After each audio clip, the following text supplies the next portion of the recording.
Karen Harding is a multi-platinum singer renowned for her captivating voice in dance music. With the release of her latest single, Wrong Places, from her highly anticipated debut album Take Me Somewhere, Karen is exploring new horizons in electronic music. And Karen Harding is with us here. How are you today? Hello, I am really good. How are you? I'm excellent, thank you. Now, what was the inspiration behind the song Wrong Places? So Wrong Places is about when you find that you're not over somebody fully, and then you realize that you're just trying to fill this emptiness with, more emptiness, really. You just feel like everywhere you go is the wrong place, wrong time, and it's not going to happen because you're not fully over somebody else. Do you know what I mean? Yeah. And it kind of is in that darker vibe of the sense, really, because I mean the production as well is kind of on that left field, darker, moody vibe. And Wrong Places is a departure from some of your previous work. So how did you decide to explore this more left field direction in electronic music? Because I knew it was going towards the album. I wanted the album to have a dynamic to it, so it wasn't all just the same BPM. It wasn't just pick up drop. I wanted it to have melody dynamics, but also production dynamics as well. And I feel like this has brought that to the album. And how do you feel the song kind of fits into the album overall? I think it fits in really well. Like I said, I didn't want everything to feel the same. Otherwise, what's the point in I've got hundreds of songs I could choose from. I wouldn't want everything to sound the same. So yeah, I felt like it was good to have that dark side. So what can you tell us about the album overall? What can we expect from it? It's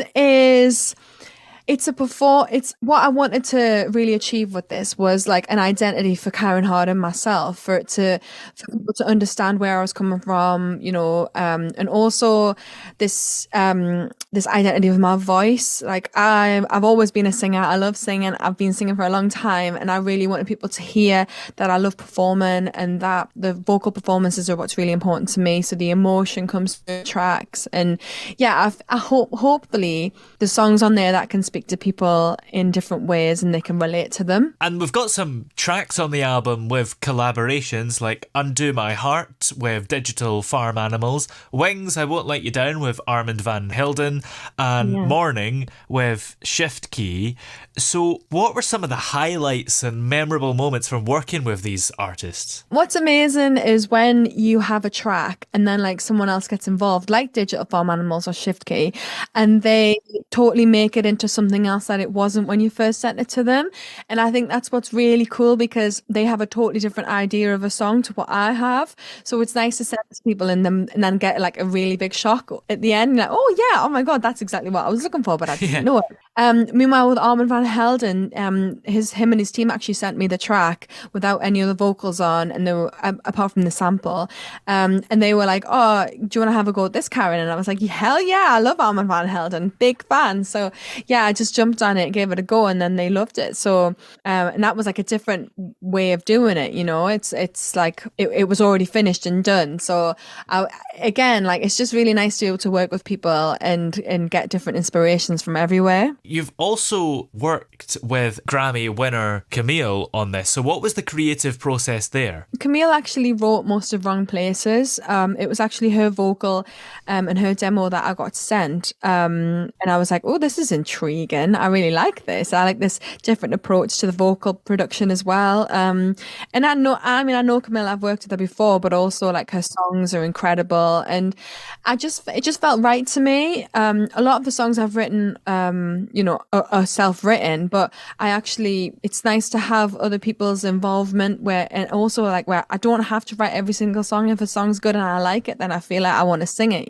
And when you didn't write the song, how do you make it your own, if you see what I mean, and kind of make it that Karen Harding voice dance sound? I changed a few lyrics and added a couple of tweaks, which is always kind of what I feel an artist does anyway when they get hold of a song. But because I was recording it myself and getting some of the vocals, I wanted them a certain way and in my head. And I think because Camille also just let me do my thing, it's also really helpful just so I can explore it and see how I want it to sound myself. And when you were sort of selecting the songs that you were going to put on the album, what was the process behind that? So, for example, Take Me Somewhere is one of my most listened to songs that I've written, but it's been in so many different forms and in like styles that I felt like it was definitely, it had something that I loved, but I couldn't quite nail it on, get it quite right with the production. So it's funny how, you meet people along the way, and I met Franklin, who's an incredible producer, and I was like, look, this song needs a bit of love. Can you give it some sunshine? And he just smashed it, and it got to that place, and I felt like it was just like the right place, right time. And I just felt like,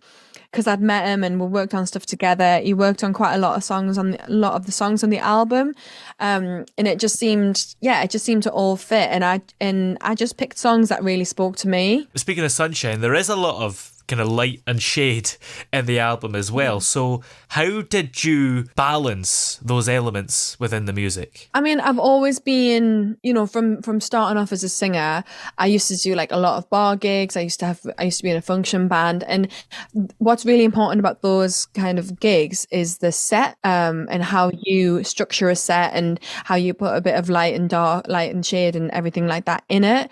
I think it's really important. So because of doing that in the past, I feel like I really spent a lot of time to get the album tracks in the right order.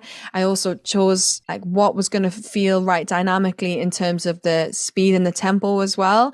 So I just really think it's important for like you say, like light and shade. I think it's what keeps it exciting. It's what makes people want to continue listening. If it's all at the same tempo and all at the same style, then people are just going to tune out. Yeah, you don't want every song to sound the same, otherwise there's no point in the album, really, is there? Yeah, exactly. And the thing is, like, what I'm lucky with is that I'm a singer, so I can sing things slightly differently, or that's the unique thing that runs through the whole album, and then the productions can change. Are there any particular songs on the album that hold a special place in your heart or have unique stories behind them? All of them have a special place in my heart, of course. Yeah. But I mean, say something, obviously that was my debut single that went top 10 in the charts, and that was a big opening for me to my career, which I'm super grateful for. But I do also love Wild Wild Water. That kind of captured a moment in my life when I wasn't sure where I was going, what I wanted to do.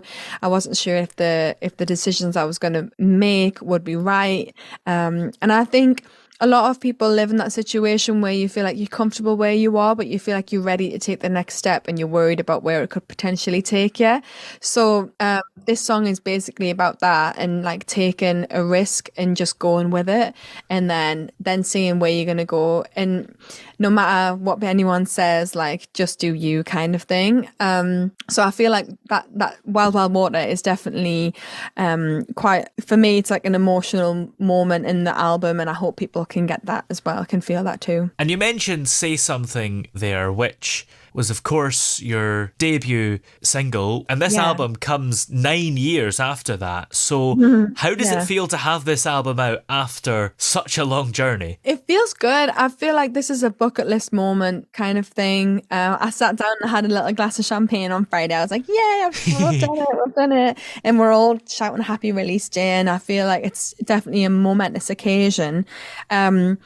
Ever since, I mean, it feels like Say Something came out yesterday, so it's really strange for it to have been that long and for this to have taken that long. But I'm just grateful as an artist that I can have this body of work out, and that, I can also state my claim, I guess. And how do you feel your music has evolved since that song was made? Yeah, I feel like Writing has definitely grown. Like my strength in writing has grown. And the fact that I've been able to meet so many different people over such a length of time has also really helped with all of that.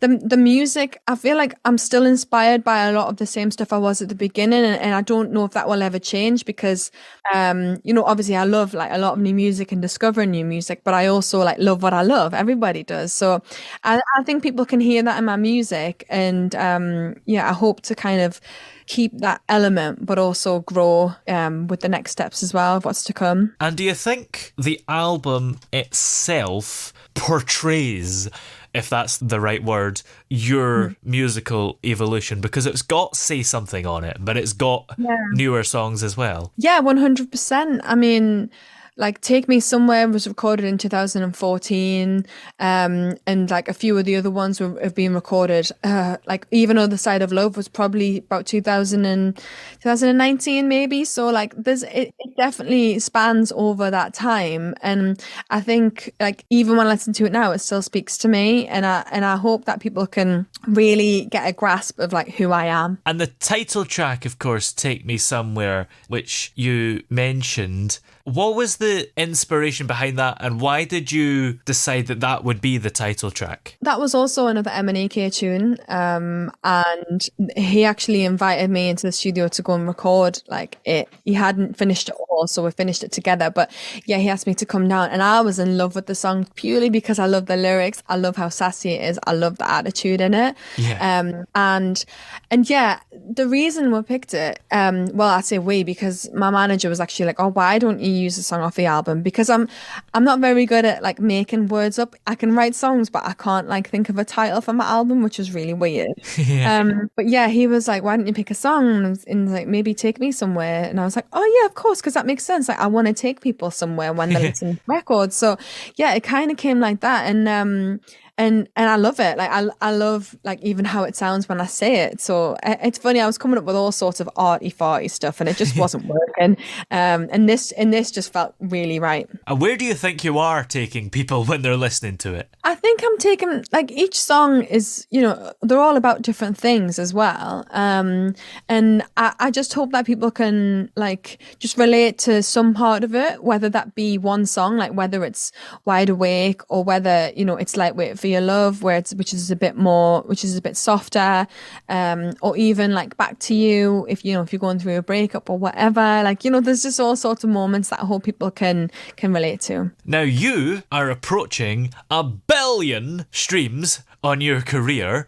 So what does this milestone mean to you? It's actually like I try not to think too much about the stats. Like my managers are on it all the time, but I'm like try not to, because otherwise it can become addictive almost. But I think I'll still continue and try not to focus on those stats, but it is pretty incredible. If I think about something being played 1 billion times, I can't even imagine I can't even imagine it. That's how I feel about it. And looking ahead, do you have any particular goals as an artist, whether it's stats related or not stats? Because this has been such a momentous thing, I've kind of like it's like a stage of like, oh, what's next for me? But I'd love to do some more touring next year, particularly, and I feel like this is a great time to like align for like the next stage. So I'm just ready for that at the moment and ready to get back in the studio and work on some new stuff. And in the meantime, are you working on any more stuff at the moment after this album? Yeah, I think I'll be hopping back in the studio